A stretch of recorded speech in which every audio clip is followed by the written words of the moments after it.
Hello, warm welcome to the most authoritative sporting channel here on social media. This is your boy Med. Today's episode is going to be an exciting one as I'll be giving you my take on the controversial bout that happened between Artur Beterbiev and Dmitry Bivol. Artur emerged victorious via majority decision, but there has been a session of the boxing fans that are crying robbery. But there is one thing for sure in this particular fight. We need to see a rematch of this fight. They need to run it back. I know that my fellow countryman Joshua Boache is waiting for his opportunity for a world title, but I think that these two pugilists have given off their best, and we need to see them run it back for us to have a final conclusion for who really emerges victorious. This is one of those fights when you watch it over and over again, you would see it score to one person or you see it score to another person. But the 116 112 scorecard is what has sparked the controversy. If it had been 115 113, there wouldn't have been so much controversy about this fight. One referee had it a draw 140 114, one had it 115 113, and the other that sparked the controversy had it 116 112, making it a huge gap win for Dmitry Bivol. But the fight was a very close one. Let's take a look at when the fight started. Dmitry Bivol started on a very high note, winning the first two rounds in my books. But if you re-watch it, most of Dmitry Bivol punches were not landing cleanly in the earlier rounds. So most people have scored it for Dmitry Bivol, but there wasn't much in the first two rounds. But in the third round, that was when the fight started to pick up, as Artur Beterbiev is known for starting his fights quite late. He came into the game, started pressuring, and giving Dmitry Bivol a lot of things to think about, whilst Dmitry Bivol kept on using his angle and movement.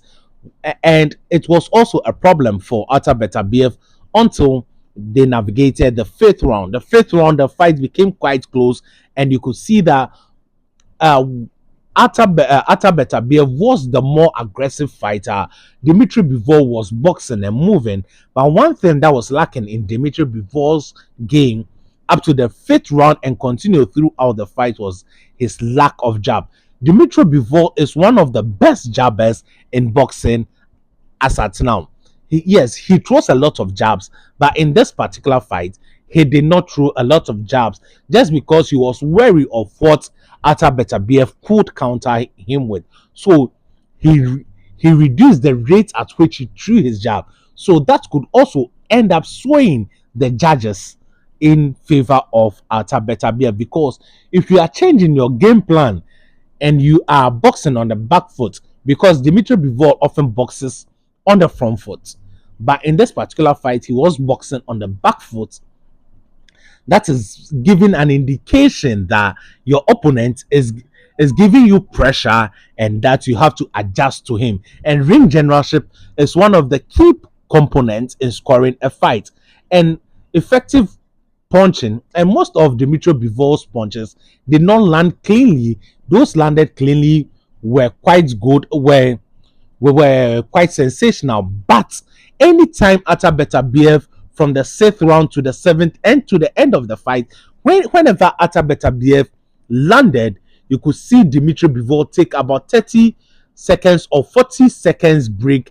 He needs to cool off before he re-engages. And if you are taking about 40 seconds break in a particular fight after you receive a punch, you end up sending the wrong signal to the judges, as you are known as an active fighter and a front foot fighter, boxing on the back foot this time around and being punched 2 or 3 times. You need to take up a break, move around a bit before you regain yourself and come to the field or come to exchange again. That sends a wrong optics to the judges in scoring, and I think that had an effect on the scoring of this particular fight, swaying the judges score to a session, and that was to the benefit of Artur Beterbiev. All overall, I think it was a good fight. Boxing coaches need to use this particular fight as a as a case study for young and upcoming boxers and see the level of IQ that was used. A lot of people are underestimating the IQ and the tactics that were used, but you could see that these particular fighters were wary of each other. Though Artur Beterbiev was quite brave in moving forward, you could see that he was also cautious of what was coming back to him because Dmitry Bivol caught him on a couple of occasions which he had to retreat. But he retreat just take him a couple of seconds, just like 5 seconds. Then he comes back. But with Dmitry Bivol, it took him a longer time to recover. And though Artur Beterbiev was also not landing cleanly, most of the punches were having effect, and you could see the eyes of Dmitry Bivol burgeoning, and it was red, and you could see clearly that those punches, though Dmitry was blocking them, it was still having effect on him. That is one thing people don't want to acknowledge. They say Dimitri was blocking the punch. He was blocking the punch, but the punches were still putting a dent in his defense. And I think that the right man won. Though I had it 114 the day I watched the fight. But after watching it again, I scored it for Dmitry Bivol without commentary. If you turn off the commentary, you could see that Dmitry Bivol or watch the fight in slow motion, you could see that Dmitry Bivol was